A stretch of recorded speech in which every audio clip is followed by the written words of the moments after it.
లేవీయకాండము 2వ అధ్యాయము. ఒకడు యెహోవాకు నైవేద్యము చేయునప్పుడు అతడు అర్పించునది గోధుమ పిండిదయ్యుండవలెను.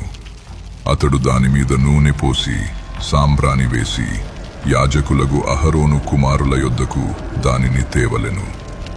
అందులో నుండి యాజకుడు తన చేరతో చేరెడు నూనెయు చేరెడు గోధుమ పిండియు దాని సాంబ్రాణి అంతయు తీసుకొని యెహోవాకు ఇంపైన సువాసన గల హోమముగా బలిపీఠము మీద అందులో ఒక భాగమును జ్ఞాపకార్థముగా దహింపవలెను. ఆ నైవేద్య శేషము అహరోనుకును అతని కుమారులకును ఉండును.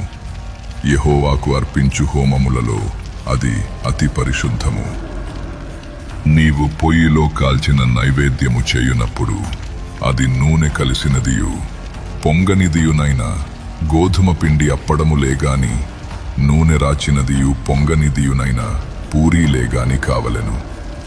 నీ అర్పణము పెనము మీద కాల్చిన నైవేద్యమైన ఎడల అది నూనె కలిసినదియు పొంగనిదియునైనా గోధుమ పిండిదయ్యుండవలెను.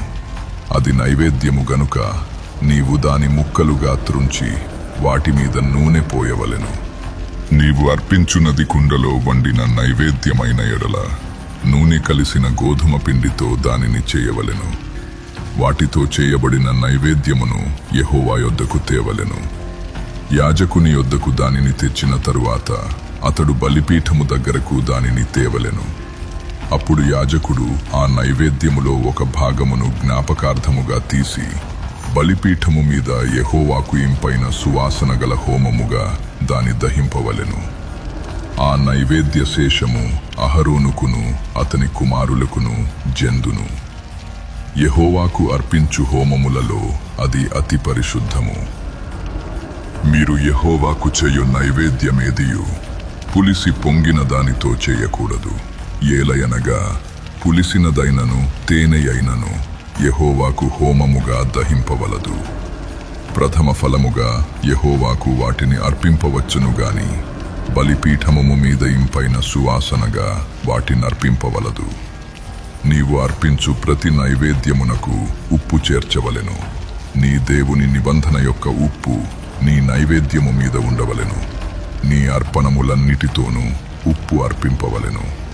నీవు యెహోవాకు ప్రథమ ఫలముల నైవేద్యమును చేయునప్పుడు సారమైన భూమిలో పుట్టిన పచ్చని వెన్నులలోని ఊచబియ్యమును వేయించి విసిరి నీ ప్రథమ ఫలముల నైవేద్యముగా అర్పింపవలెను. అది నైవేద్య రూపమైనది. నీవు దాని మీద నూనె పోసి దానిపై నీ సాంబ్రాణి వేయవలెను. అందులో జ్ఞాపకార్థమైన భాగమును అనగా విసిరిన ధాన్యములో కొంతయు నూనెలో కొంతయు దాని సాంబ్రాణి అంతయు యాజకుడు దహింపవలెను. అది యెహోవాకు హోమము.